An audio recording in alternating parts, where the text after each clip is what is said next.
观众朋友，新年快乐！欢迎收看 TBS 新闻大白话，我是王浅秋。首先介绍这一节讨论我们国际、国内大白话的来宾，第一位是国际战略学者林玉芳委员，大家好；国际政治专家赖岳乾老师，主持人好，观众朋友大家好；前空军副司令张延廷将军，主持人好，大家好。当然，一开春年节的假期一结束，大家都在看美国关税被最高法院判定之后，各国如何因应。其中中国大陆的部分呢，中国已经连续4年喽减持美债。这个规模由财政部所公布的数据直接显示，2025年12月这个5大海外持有国同步减持，中国是减持最多的，直接把规模降到6835亿美元，等于是创了2008年以来的新低，月减4亿元。像这样子个避险机制呢，川普的新关税不确定性实在是太高了，每天都有变数，所以纽约早报早盘呢交易非常清淡，但台股很强，台股直接是一飞冲天大涨，但美国呢却是相对的审慎，10年期的公债殖利率更是直接下跌4个基点到4.04哦。那么黄金一度前阵是跌回来了，现在又重新因为全球贸易的混乱，再度成为最受欢迎的避险工具，冲破了5200美元。那么川习会在即，马上就要登场哦。结果这个法院这个判决，当然立刻让川普最大的武器跟谈判的利基直接没了嘛。那么所以川普非常的愤怒，他除了再度的重提到台湾之外，他还在一直发文痛批啦哦，每天睡不着就发文批最高法院。他说，他们最高法院法官接下来要做的事情，就是做出有利于中国和其他国家的裁决，说这个法院跟中国站在一起哦，中共同路人啊！川普很生气，每天都还在气，所以呢，顿失关税筹码的时候，很多美国专家直接就分析认为，原本就依赖这个关税的利刀啊，到处砍，可以拿来跟中国大陆谈判，结果没有想到，现在中国直接占了上风。光是还有稀土这个武器在手上，习近平呢更会从容与会，而可能逆风去挺川嘛，就是给他送暖啊，寒冬送暖啊哦。虽然他在这个关税这一跤上摔了一跤，但是呢，访中有没有可能在愿意给川普更好的商业协议，以来换取美方在台湾问题上的让步呢？这个是外媒引用的专家的分析。这个美中见面谈话，台湾当然不谈到，但会不会因为这个处境上面又有更深的变化？大家都在等哦。其中大陆的学者金灿荣他在分析，其实2026年的美中的交锋现在正在热烈的进行当中。其中呢，川普对华打的叫做王八拳，他认为是3大套路，包括把稳中国G2把中国拉高。再来拉俄罗斯，透过乌克兰的问题做出各种的这个改善美俄关系。再来最后就是整顿盟友，要求盟友提高军费啦，加强对美依赖啦，不能离开美国啦等等。他认为这叫做系统化，更狡猾。北京必须要保持清醒。那么川普当然不服输喽，不尬以输也尴尬，继续发文各种的警告啦，一篇又一篇的。而兔史上最新的一篇是说，如果有任何国家敢利用最高法院的荒谬裁决来耍花招的话，将面临更高税率的关税。同时，川普不想认输，也针对6个关键产业新增加，叫做国家安全关税。这个包括了有储能设备啦、电池啦、电力啦、电信设备，甚至是铸铁跟塑胶等等的。这个是只要呢援引的所有的法案能用，通通拿出来用。最新看到的这一项，川普还说呢，立即生效，不管是10变成增加到15，说我就是要我的权力很大，马上必须立即生效。结果美国官员直接讲因为时间点本来是今天的中午1点钟左右应该就要生效的，但是这个10%的关税还是没有出现新的资讯，是不是15百分比？代表其实现在还不知道何时能生效呢？而川普赖不掉的是什么？这笔账是1700亿美元。这最高法院的裁定里面认为呢，如果你不该征而违法的去征收了这个税款1700亿，必须要退还，所以这接下来也是一个大麻烦哦。尤其是美国司法部先前还在诉讼当中保证过哟，挂保证说一旦原告胜诉的话，必定会收到退款，而且还包含利息。这个川普这次其实最高法院压力这么大，迟拖了这么久才做来裁定呢，相信也是经过了这个缜密的讨论过。而现在川普当然全部的关税停征呢，是不是要做还没有秀下一季的实境秀才正要开始？各种的分析哦，这位是天桥 Bridge 的这个创办人哦，他说把川普形容成一位实境秀的制作人，比当总统形容更为贴切。他说，因为他让所有人感到不安哦，如果别人不安的时候，他就像实境秀的制作人一样，看着电视新闻啊偷笑。最后再去解决问题吗？重点是要能够解决问题呀。过去运用的各种创造戏剧效果的利器就是关税。那么现在呢 ，Bloomberg 指出，或许如刚刚斯卡拉这个创办人说的啊，这场贸易实境秀下一季才正要开始。赖老师，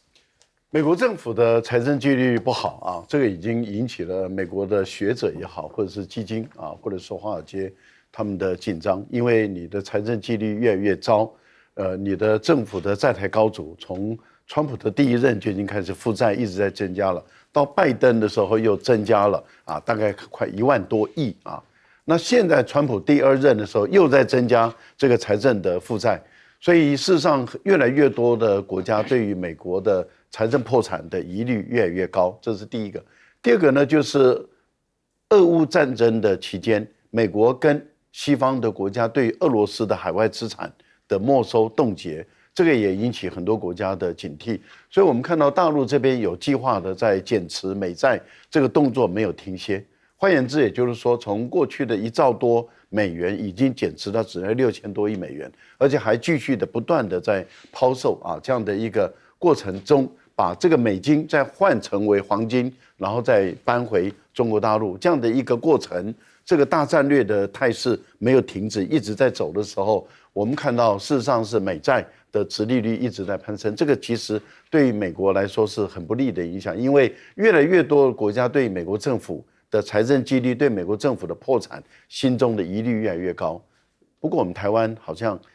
手上的美债还是蛮高的啊，这个真的是有一天美国政府如果真的破产，我不知道我们的这些官员怎么对我们的人民做交代。好，这是第一个部分。第二个部分呢，我们也看到这个关税大乱斗。川普的这个关税大乱斗，而且他不服输，还要继续斗的情形下，原本他引用的条款说，我本来是10%，后来再追加15%，等于是追加5%，等于是15%的这个最高限度的这个关税，也顶多只有150天，而且你要延长的话，要经过美国国会同意，一般都认为你不可能获得美国国会同意，所以你那15%到底150天就是5个月之后你怎么办？可是你原有的关税已经被这个联邦法院判决为无效，从今天生效啊，就是24号开始生效的情形下，你想想看，它对于原本很多像巴西啦、对于印度啦、对大陆啦课的这种高关税，它一下子就往下降了。这个情形使这个川普本身在税收这个部分，关税的税收已经回到了原点，这第一个。但是问题就在于，他原本超收的钱，现在民主党乘胜追击，也就是说，你原本收了这将近2000多亿，2025年所收的这个关税，你要吐回来，总共大概1700多亿，可能有很多钱。在裁决内容里面包含了。对，可是他有很多的钱已经是花掉了，因为他当时也给美国士兵家发红包，对，发红包加钱的情形下，现在对于川普来说，因为民主党已经提出公告了嘛。而且，如果法院判决就是说，第一个这是违宪的，所以你1700多亿你要还给这些当时的进口商、跟零售商还有消费者。可是我觉得消费者的问题最麻烦，因为消费者我们都知道法院你要有证据、有凭有据。可是你的消费的时候，如果你的单据没有留下来，你如何去把你的钱讨回来？因为过去您观众朋友还记不记得，川普刚上来的时候，那么在4月2号开始，就是去年的4月2号宣布开始开征关税的时候，那个时候有很多在美国买东西的人，他有那个发票，发票里面有一个就是说，因为增加这个进口关税这个对等关税所课的钱，那如果他有把那个单据留下来，或许他未来可以用这个钱，用这个单据来去换回他的当时多支出的这个税款。可是问题是，如果他没有发票，那他怎么办？因为你无从证明你有花这个钱。我觉得未来这个纠纷也很多，对川普来讲的混乱的时间还可能会拉长。我们看到的局势一直在转变的过程里面，那个对于川普来讲，他急急忙忙的还是想到中国大陆访问。可是到现在为止，大陆的外交部都没有证明，也没有肯定说确认说川普3月底、4月初要到大陆来访问，到目前为止都没有。那德国的总理明天就要到北京去了，原本德国放出来的消息说他们的总理要去大陆访问4天，啊，结果后来改2天，现在证实只剩下2天。那川普在月底能不能到大陆访问，还是一个未知数，因为到现在为止，大陆都没有说。那川普未来还能够有多少筹码跟大陆谈判？我们来看看。哦，是吗？因为到底川普能不能成型，还是个疑问的话。那我看到很多报道的是，川普至少白宫这里非常强调，而且证实时间点的。接下来本来是这个关税武器在手上啊，如今对川普来讲，不只是面子没了，里子也没有了。跟中方要谈判的时候，恐怕是面临非常大的困境嘛，委员。这个美债是一个很大的问题。2023年的2月，美国债务只有33兆，到去年的10月已经到达38兆，这增加的速度太吓人了嘛。那你说持有美债的国家心里也是毛毛的，当然，你有没有垮掉啊？因为到时候不是说这个利息付得起付不起的问题，我可不可以拿得回来？第二个，我觉得中国大陆对川普是非常没有信心的。这个世界的局势本来就多变，可是又碰到一个善变的川普，他们不晓得什么时候会对立，会严重的对立。我跟你讲，中国大陆大家都没有信心，不是只有中国大陆，我想欧洲的这些盟邦，全球都没信心吧？什么时候会跟美国会对立起来？真的也没有信心吗？所以这样的情况之下，我这么多的钱在你的口袋里面，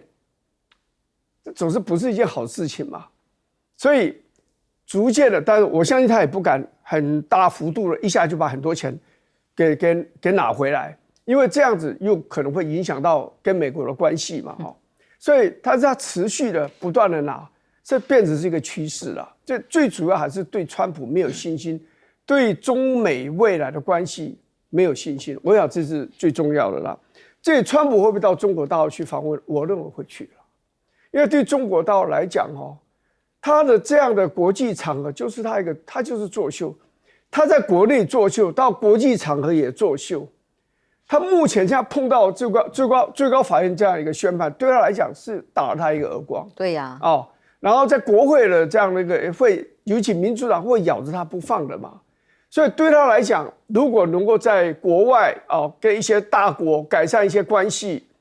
累积他一些的这种筹码，也可能会让他在国内国外的情况会好一点嘛，回温一点。对，但是我也不相信说川普到中国大陆去，两个国家会达成什么重大的协议，双方都会情投意合，然后非常高兴的签，然后呢，双方都获利丰富，我是不相信的啦。毕竟他今天还在批评，对呀，最高法院跟中国站在一起。我觉得讲回来就是说，川普最大的败笔在哪里？人家对他完全没有信任感，没有信赖感。昨天的话人家讲说初一十五不一样了，他不是初一十五不一样，他今天明天就不一样。你想想看，他先宣布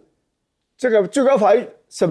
判决下来以后，他就说，那这样全世界的这样的一个关税到美国的这个关税10%，一个晚上变15%，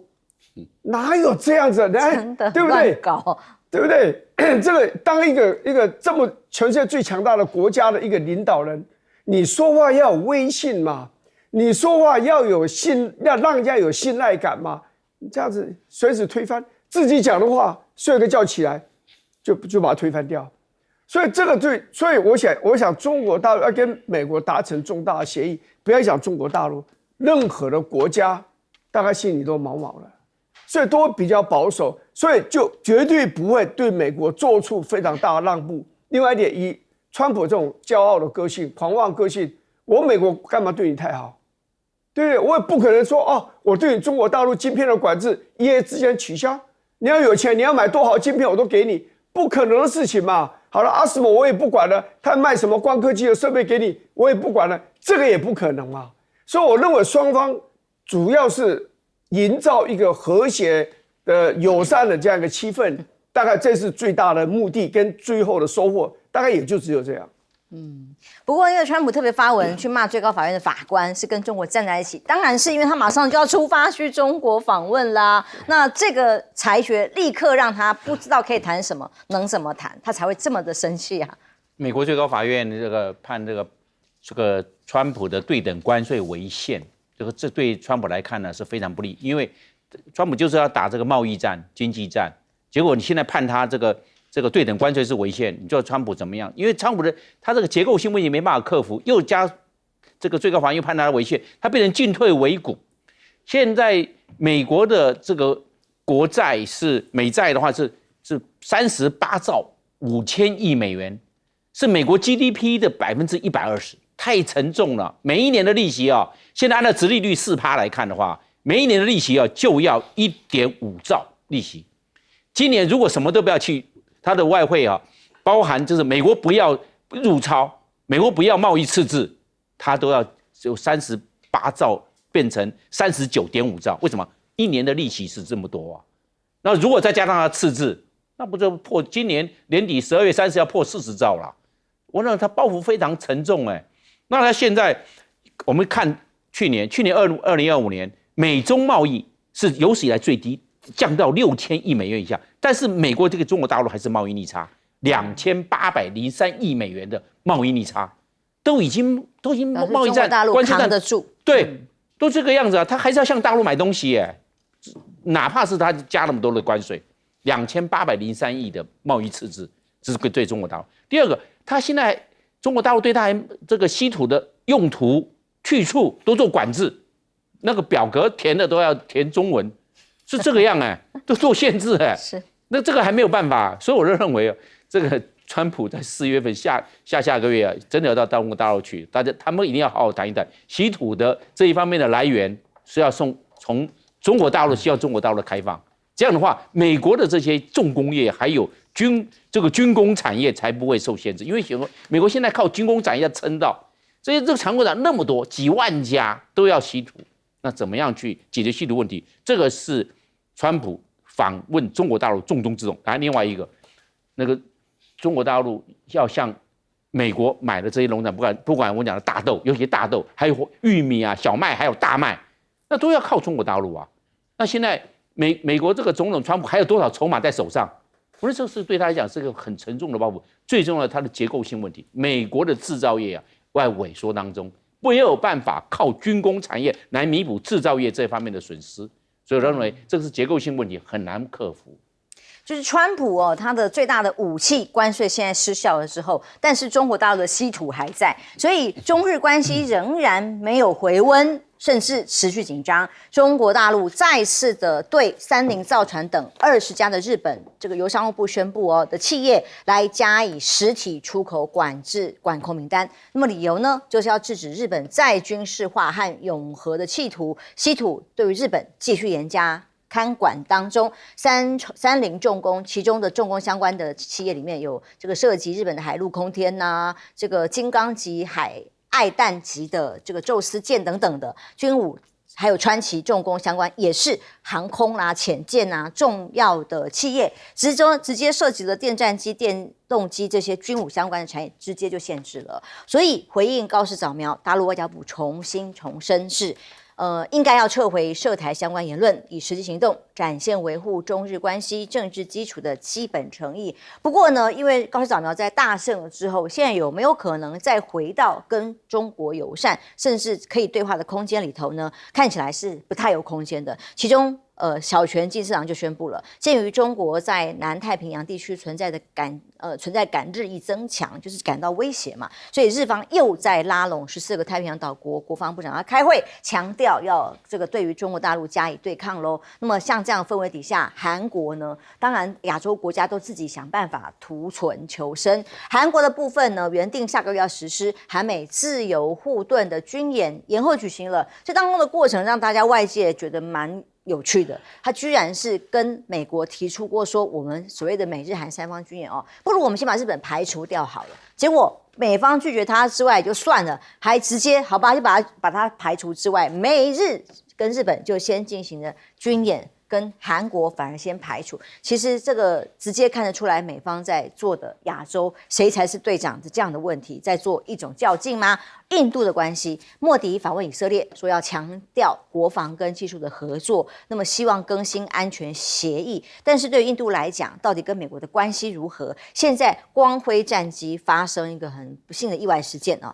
再度有一架光辉战机坠毁了，还好啦，这个人员是弹射安全的这个获救，但是呢，飞机严重受损，这已经是这架系列的飞机里面第3架坠机摔坏掉的哦。那其中这个一算起来的坠机率让大家有点惊讶，很可怕，40架而已，居然掉了3架，表示坠机率达到10%哦。这是国产化，印度号称高达85%的国产飞机，但实际上外界形容叫做只有在60啦哈。为什么？因为它用了包括了美国的引擎、以色列的雷达、法国的航电系统、英国的弹射座椅，所以就是个联合国的概念呢。像现在看起来，不但要解决相容性的问题，还有安全，现在都被质疑哦。在记得过去跟这个巴基斯坦的冲突里头的标识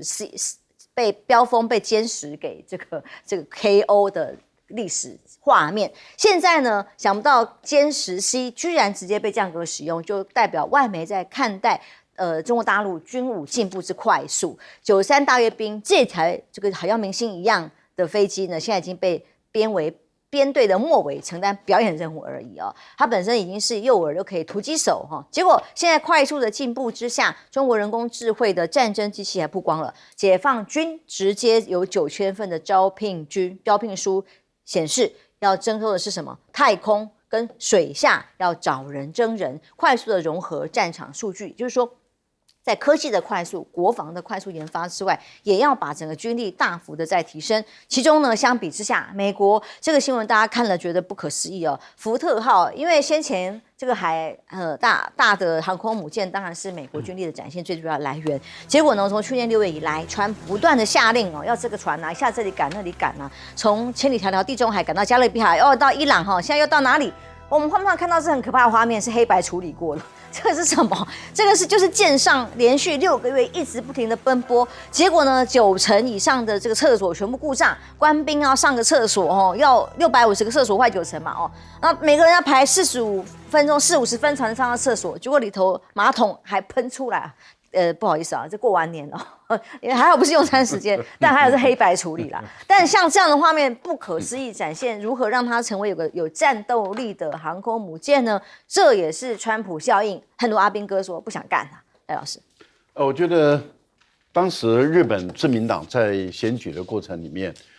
自民党的一些高官，还有日本的一些智库、一些大学的教授，他们还一直强调说，如果自民党大胜啊，也就是高市长的大胜的话，中国大陆一定会在选后啊想方设法缓和跟日本的关系。当时啊，这个论点在日本成为一个主流的论点，还影响到台湾来。我们节目中也有在讨论过这个问题，当时我们就判断说不可能，而且刚好会相反啊，因为对于大陆来说的话，就是你一个军国主义者的日本，那就更不必放软，不会放软，不会放软，而且打得更顺手啊。当时的论点是这样子，那结果我们看到在慕尼黑的安全会议中，王毅在外交上啊，就对于高市早苗的这个军国主义的政府，那批判得很凶，因为欧洲对于这些极右翼的人非常的反感，也非常的恐惧。所以我们也看到了，在G20的时候啊，马克龙根本不愿意在公开的场合跟高市早苗有握手啊，还有很多欧洲的这些领袖，除了这个意大利的法西斯的这个政党的领袖，因为意大利的现在目前的政党，它就是法西斯政党，它跟这个高市早苗拥抱以外，其他我们看到欧洲的大国的领袖都不肯跟高市早苗握手，因为大家都知道他是极右翼军国主义，所以当时王毅的批评啊是非常的精准。接着我们看到在联合国前几天，中国大陆驻联合国的大使直接的，因为要联合国现在的安理会要改革嘛，那本来啊这个美国一直想推日本加入这个成为安理会的常任理事国，中国大陆直接批了，他没有资格，而且等于是中国的常任理事国会投下否决票，而且主张让更多的发展中的国家的这些成为联合国的安理会的常任理事国。我们看到现在大年才刚刚一结束啊，因为大陆来讲是今天开工嘛，今天一开工，马上宣布2个文件。第一个文件就是对20家的企业，这些企业是日本的军工企业最重要的。第一个，它是做水面舰队的；第二个，水下舰队的；第三个，做飞机的，就 F1、F2 啊，还有就是做这个太空发动机的，还有火箭的。这一些全部都禁止稀土。我们都知道，造一艘军舰要几百公斤的稀土啊，那你日本根本无能力解决。而且对于这20家的稀土停工以后，我们看到了对另外20家的20家的企业，包括那个苏巴路，也包括这个日本的这些大卡车等这些公司，也包括东京科技大学等。就是宣布说，你们20家，现在我们中国大陆现在关注你们跟中国大陆申请的稀土，每一个稀土都要经过审批，而且你要写切结书，说你绝对不会把你的工业制成品转给工业制成品中有用到中国的稀土，都不能够满足供应这个日本的被管制的20家。如果你不愿意的话，那你就拿不到中国的稀土。所以我觉得对日本来说的话，他们等于是他们当时的那些智库的分析根本就错误的，自民党的判断也是错误的。那现在中日的关系其实是会越来越紧张一直往上升高。我觉得这个对于日本的军国主义者来说，因为他要修改无核化因为无核3原则，他高市长要想修改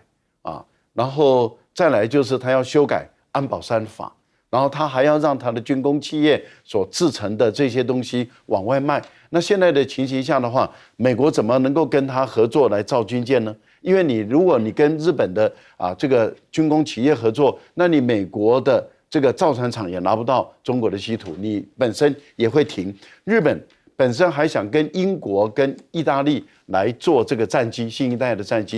机也需要大量的稀土。那问题就来了。也就是说，你拿不到中国的稀土的话，那你英国、意大利就没有办法跟日本合作，因为你们一旦合作，那英国跟意大利、中国大陆也会停止提供这个稀土，那对英国、意大利来讲也会出问题。所以我个人觉得这个完全是超出这个高市早苗的想象外。还有最后一个福特舰，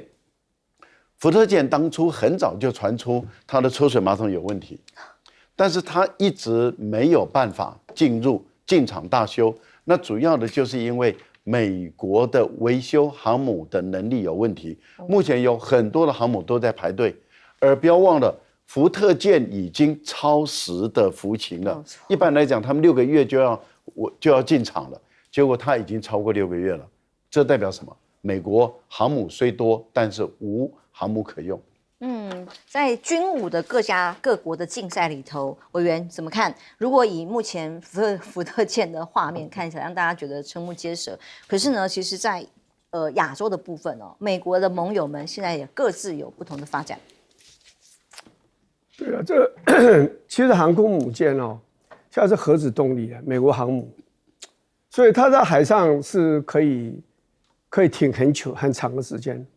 不过基本上，它如果在母港的话，大概每个月大概出海10天到2个礼拜，就是做一些训练这样子，然后回来这样。如果在海上的话呢，如果像福特说超过8个月，那当然是很可怕。但是我相信它8个月里面不是一直在海上，偶尔还是会在停靠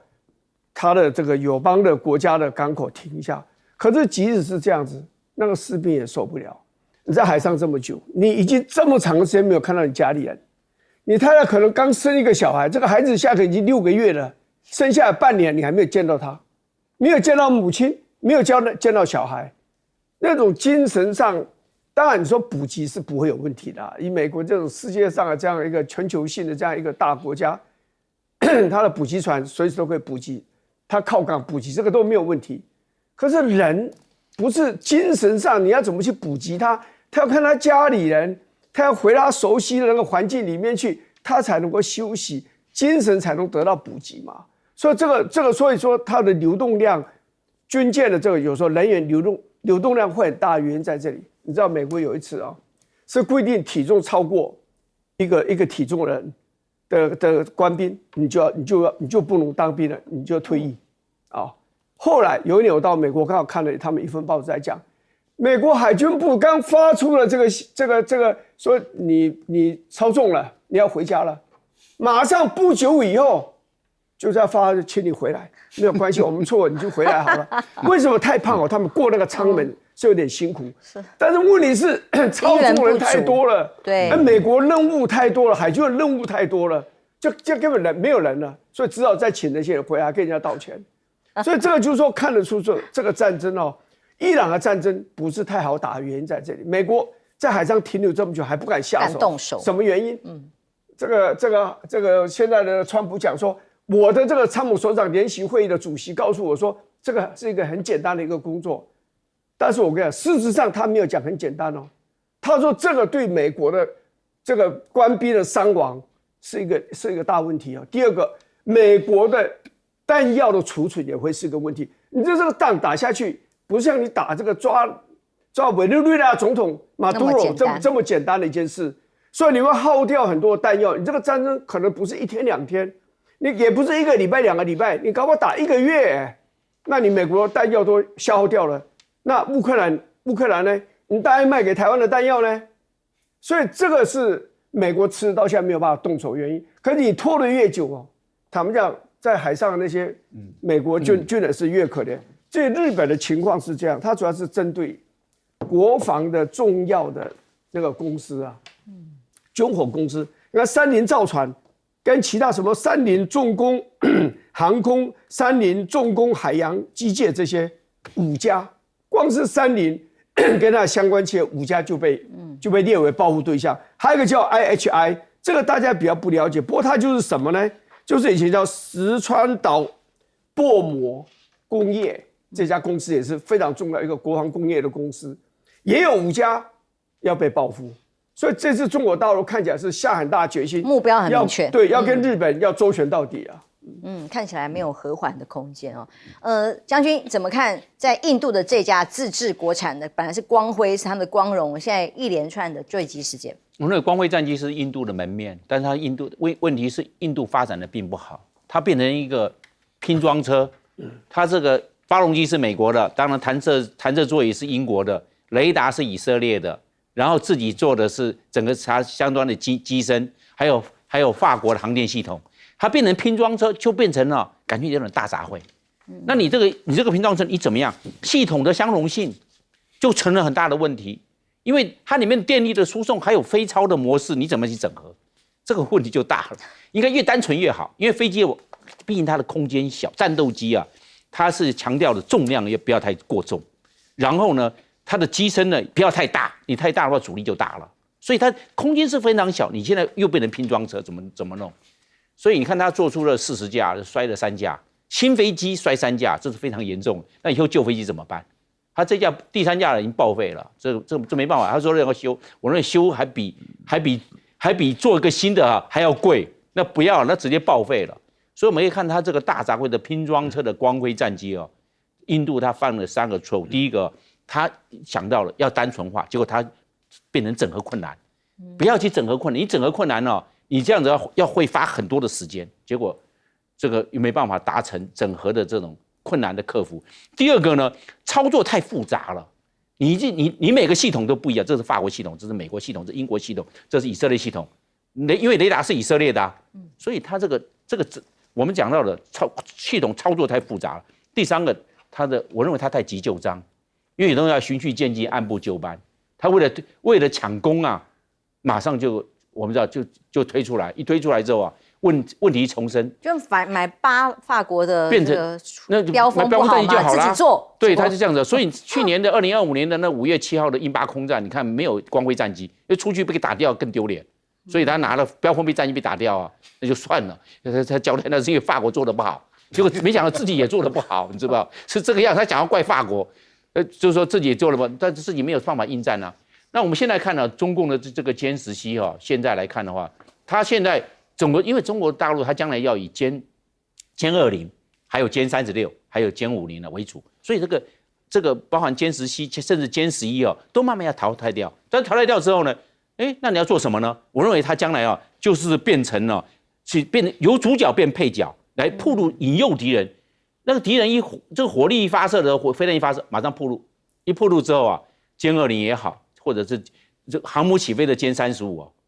或者是他自己空军新用的话，将来的歼36哦就会出来，诱饵、对，变成诱饵是这个样啊，就踹门，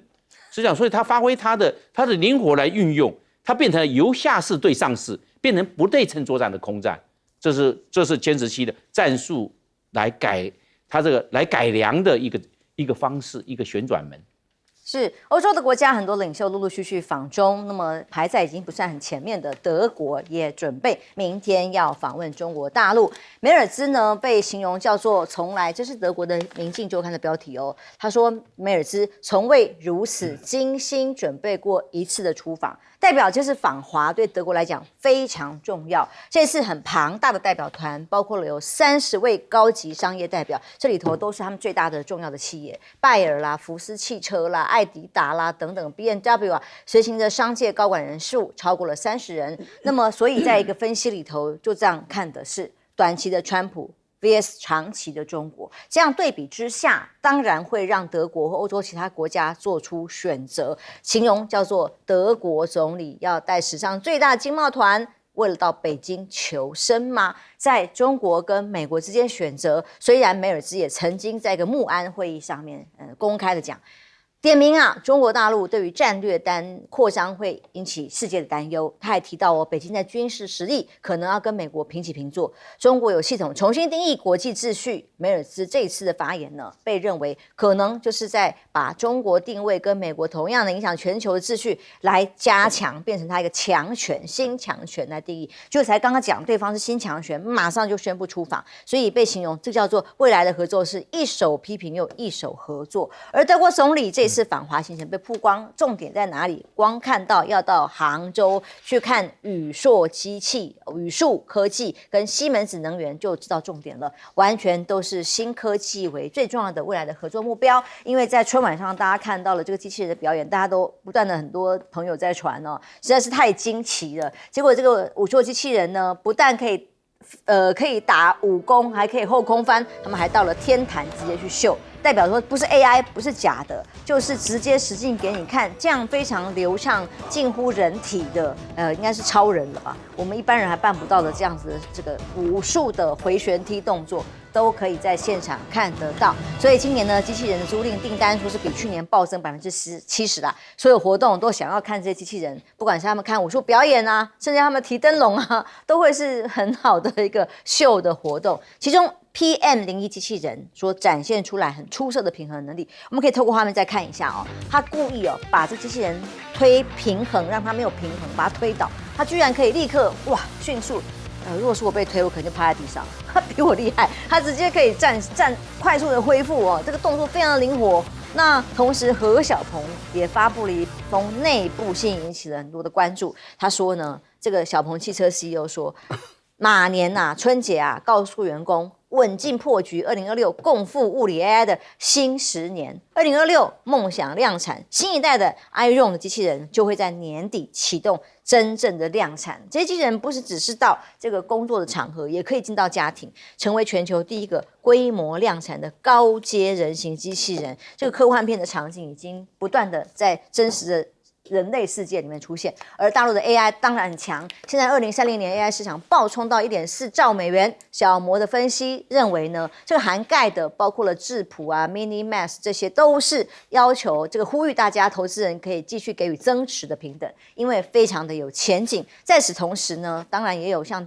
就各种的这个美国的企业啦都公开的谴责什么，说我们不是我们比不上人家，是因为被剽窃了。这个是川普禁令底下说 DeepSeek 爆出来说走私回答的 Blackwell 去练他们自己的技术，所以才会用类似抄袭，他们批评说是抄袭的模式、违规的模式呢，才会像这个 Anthropic 这家公司也指控中国大陆的对手这些不断的剽窃它的技术数据，然后呢不断的练这几家公司包括这个月氏暗面等等的 MiniMax 等等的，就说通通都被这样的不正当的不是自己研发的模式来取得资讯。但无论如何，现实赖教授，现实就是如此。现在不管 AI 机器人跟科技走得非常前面。对，您刚看到了这个宇树的这个机器人功夫他在这个天坛的广场前面表演。那事实上在春晚他们也有表演。春晚有更多家啊，应该有4家的机器人都在表演。我们还记得去年的春晚，他们在这个只表演了一个这个扭秧歌就是转那个手帕，大家都已经很惊叹了。结果1年内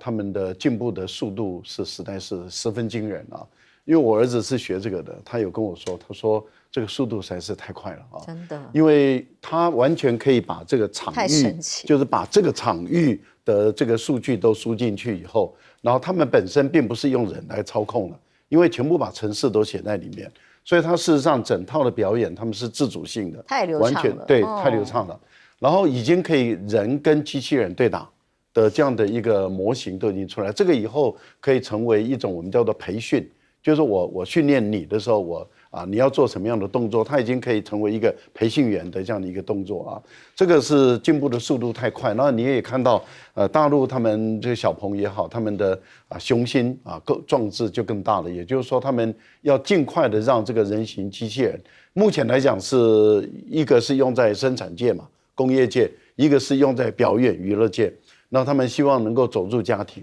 帮你在家庭里面再解决你的部分的问题，因为做机器人来服务人这个部分可能还有一段距离，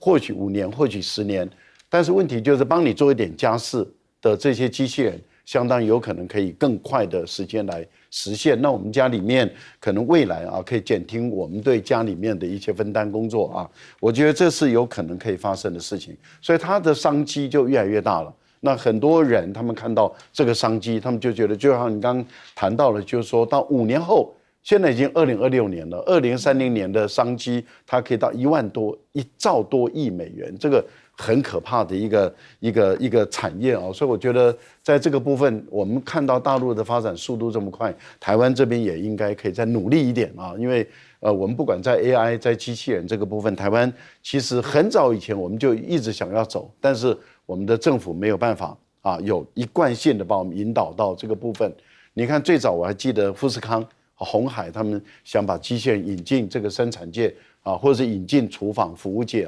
最后我们也没看到实现，这真的是很可惜的事情。那日本最早是人类在地球上发展机器人最早的开发的国家，但是后来他们的速度也就变慢了，反而大陆这边这个后来居上。速度越来越快，我觉得这个都是大家都在比拼的情形下，目前来说，美国跟中国大陆竞争的就非常的激烈。好，我们看一下这个盖茨，德国的总理Merz，他本身很重视这次到大陆的访问，所以他在临行前先请汉学家中国通跟他吃个晚饭，想了解一下怎么跟中国人打交道。但是这个很明显的，我们看到这个临时抱佛脚。不过我个人觉得它的突破性有限，为什么呢？企业界的期望很高，但是它被国内的政治牵制住了。社会党跟绿党，尤其是外交部的部长，他本身就是一个非常不配合的一个部长。我觉得这个对孟子来说，我们看看他这次能有多少突破。本来是4天的访问，只要2天。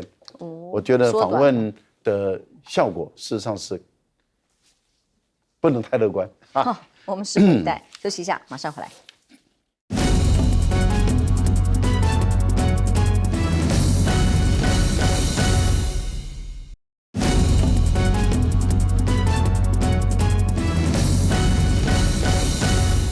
德国总理明天即将访中，在访中的行程里头，除了高科技啦、商业的合作啦，如何看待？我先替那个张元挺将军讲2句话，他是真正的这个我们的空军健儿这个对空军非常了解。印度的光辉战机真正问题，刚刚张将军讲很清楚，就是它是拼装嘛，各国的不一样的系统放在一起，所以我们要注意一下我们的潜舰。我一直不认为我们的潜舰说怎么潜不下去然后浮不上来，我不相信这个，只是未来的维修保养。真的会比较麻烦。我们也是拼装嘛。对，所以这个就是一个这个张将军是内行人，他讲的飞机，我想到我们的潜舰，就是说我们可能政府要多花一些心思在这里了然后德国的问题是这样，2025年就去年了，德国跟中国大陆的贸易量3000亿，3000亿美金本来2024年的时候，美国取代了中国大陆成为德国最大贸易伙伴。到了2025年，中国大陆再度成为德国最大贸易伙伴。这个原因发生的原因就是川普要负最大责任嘛。川普就是让德国人变得没有信心，真的，变成要进你的市场非常的困难的感觉哦。然后呢，这个中国大陆当然就是对他提供另外一个机会。当然，你美国说啊，中国大陆是很大的军事威胁，在亚太地区可能会有这样的一个中国军事力量不断膨胀的那种感受。可是他在欧洲，你说中国大陆会威胁他的国家安全吗？这个德国人的普遍的感觉大概会不太一样啦。而且最主要是它的贸易量那么大，德国人在中国大陆投资，去年1年1月到10月投资了80亿美金。超过2023年、2024年的55.5%，就对他来讲，我没有太多选择余地。像 Benz 啦，像其他的这个像 Volkswagen 是吧？这些都德国汽车厂，中国大陆是它一个很大的市场。德国人自己讲了，我不是只有卖东西到中国大陆去了，我在中国大陆开发出来的技术跟生产完的产品，我可以卖到东南亚就近。甚至卖到非洲，所以卖到这个拉丁美洲所以对德国来讲，中国大陆就是变成一个他不能放弃，甚至要强化某种程度取代美国市场的这样一个重要的地方。这也是德国不得不的难题。我们休息一下，马上回来。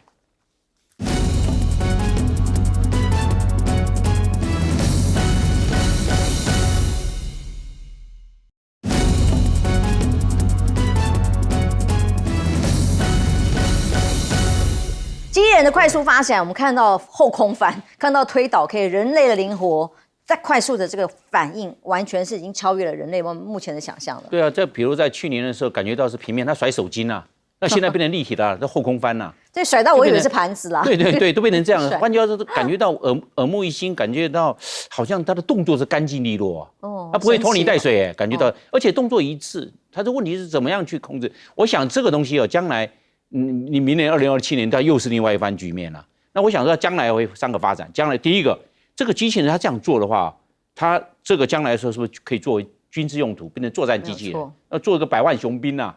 它也不会逃兵。机器人它不会逃兵啊，你给它下个指令就去了。之前看到是机器狗在阅兵行列，对，它也不会逃，这个机器狗也不会跑掉，就是怕了，对不对？它这个按照指令来做的话，变成要视死如归。化学武器对啊，变成这个状况啊，他也不怕这些去的，他如果是手炸断的、腿炸断的，回来装修一下就好了，而且有电就可以了。所以将来的军事用途，我认为这个不可小觑，这个将来的话空间非常广。第二个，我认为长照用途，因为人都会老的话都会需要人照护，但是需要人照护，你要在24小时不是光白天照护，晚上也要照护机器人它可以啊，它白天可以动，晚上也可以动啊。